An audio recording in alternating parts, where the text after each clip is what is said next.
Anda kembali di Newsline, pemirsa. Saatnya kami hadirkan segmen Gerakan Kebaikan. Kali ini kami mengajak Anda untuk melihat perjuangan dari Suster Clara. Pemirsa, Suster berusia 70 tahun ini menjadi pelindung bagi puluhan anak-anak di Panti Asuhan Karya Masih Zoaya. Di usia senjanya, Suster Clara merawat anak-anak ini dengan cinta tak bersyarat sejak tahun 2015. Suster Clara mengasuh puluhan anak seolah mereka adalah darah dagingnya sendiri. Ada 60 anak yang ada di panti Suster Clara, 10 orang diantaranya menyandang disabilitas. Atap panti yang bocor kerap membuat anak-anak menggigil ketika hujan deras. Dulu, Suster Clara beternak untuk memenuhi kebutuhan anak-anak. Namun kini kondisinya tak sekuat dulu dan mengandalkan orang-orang sekitar untuk menolong. Teman baik, mari kita bantu Suster Clara untuk terus merawat anak-anak dengan cara berdonasi melalui link berikut ini.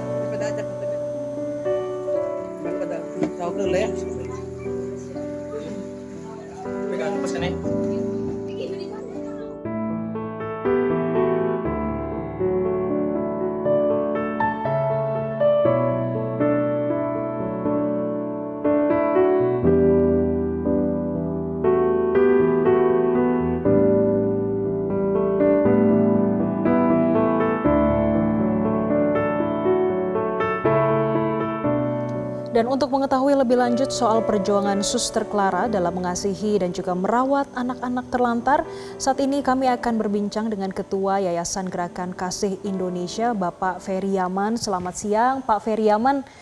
Tadi kami sudah melihat berbagai cuplikan terkait dengan kondisi dari panti asuhan, Pak. Tapi mungkin boleh digambarkan lebih detail. Sebetulnya bagaimana sih, Pak, kondisinya dan sehari-hari bagi teman-teman kita dan juga Suster Clara seperti apa, Pak? Baik, terima kasih kesempatan yang diberikan kepada kami. Izin kami mencoba menjelaskan kondisi Suster Clara yang sehari-hari untuk saat ini dengan penuh cinta merawat sekitar 60 anak-anak yang yatim piatu dan sekitar 10 orang itu adalah anak-anak disabilitas. Dan sebenarnya ini bukan karena kemauannya sendiri ketika Suster Clara bercerita, tetapi berawal dari anak-anak yang dititipkan kepada beliau karena anak-anak yang mungkin tidak diinginkan oleh orang tua, anak-anak yang ditemukan di tempat sampah, anak-anak yang ditinggalkan karena cacat.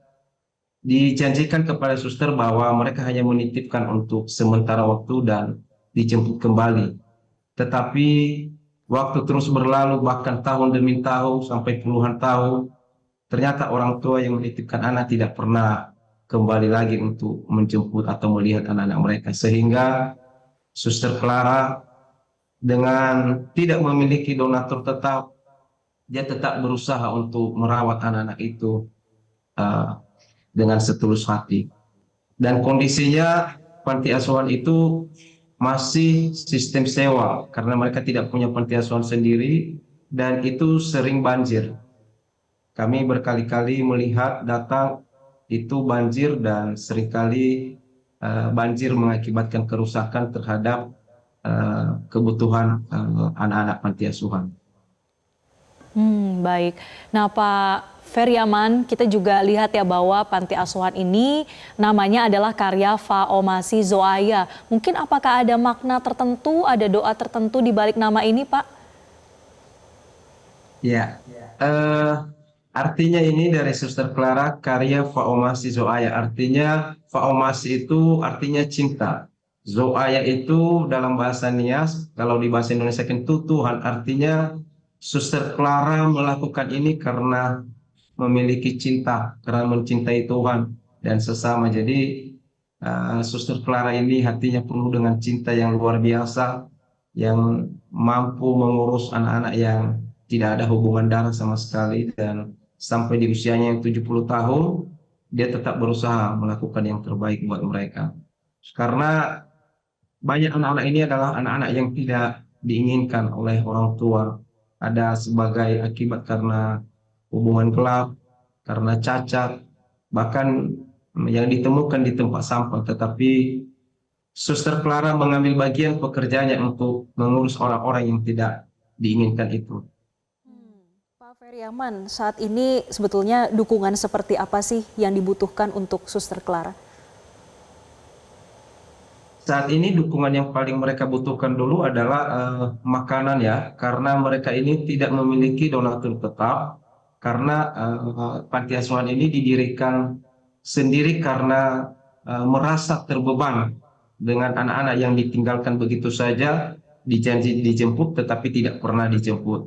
Dan mereka selain makanan, mereka juga membutuhkan tempat tinggal yang layak, karena tempat mereka saat ini itu hanya yang disewa dan itu seringkali banjir karena sudah menjadi tempat langganan banjir. Dan ada mungkin tempat yang lain yang ditawarkan ke suster tapi harganya mahal, belum cukup.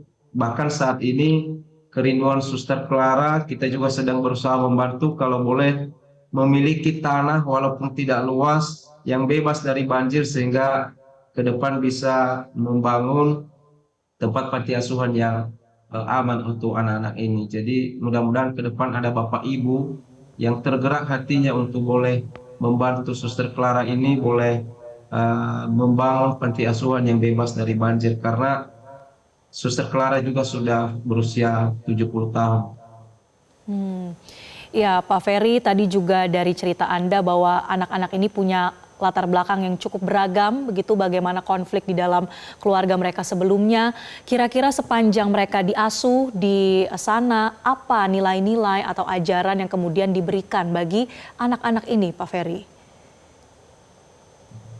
Baik, setahu yang kami lihat dan pantau terus bahwa Suster Clara selain daripada memberikan kebutuhan jasmani yang mengusahakan untuk bisa makan dan minum, anak-anak juga disekolahkan, terutama anak-anak yang masih usia sekolah dan masih sanggup sekolah, kecuali beberapa anak-anak disabilitas yang memang tidak bisa untuk ke sekolah ya, karena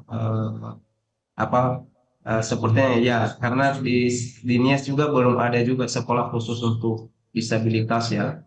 Nah, kecuali itu ada beberapa orang yang memang tidak sekolah, tapi yang lain Suster Clara berusaha untuk menyekolahkan, dan Suster Clara menanamkan nilai-nilai kerohanian yang baik ya, untuk tetap menanamkan cinta kepada sesama tanpa harus memilah agama, suku, ras, dan hubungan darah. Jadi itu Suster Clara ini adalah sosok yang sangat menginspirasi buat kami, menurut kami. Baik, Pak Feryaman, selaku Ketua Yayasan Gerakan Kasih Indonesia, bagaimana peran dari Yayasan Gerakan Kasih Indonesia dan di hadapan pemirsa Metro TV, apa harapan dari Yayasan Gerakan Kasih Indonesia? Baik, selama ini yang kita lakukan berhubungan dengan panti asuhan yang dipimpin oleh Suster Clara, kita mencoba membantu ya, mensuplai kebutuhan sembako, juga kebutuhan peralatan sekolah anak-anak, dan peralatan di tempat tinggal. Dan saat ini yang menjadi kerinduan kami adalah bersama dengan Suster Clara sudah menitipkan dengan kami supaya mereka boleh memiliki tempat tinggal yang layak atau tanah yang bisa dibeli yang bebas dari banjir. Nah, kami sudah survei kemarin, Suster Clara, ada tanah yang dijual tetapi harganya sangat mahal, tidak jauh dari uang yang bisa disediakan. Itu harganya ada yang 500 juta dan ada yang 800 juta. Dan itu kita sedang bergumul, mudah-mudahan Tuhan bukakan jalan sehingga anak-anak ini ke depan mereka tetap boleh memiliki kehidupan yang layak seperti anak-anak yang lainnya di Indonesia, sekalipun mungkin mereka adalah orang-orang atau anak-anak yang ditinggalkan begitu saja.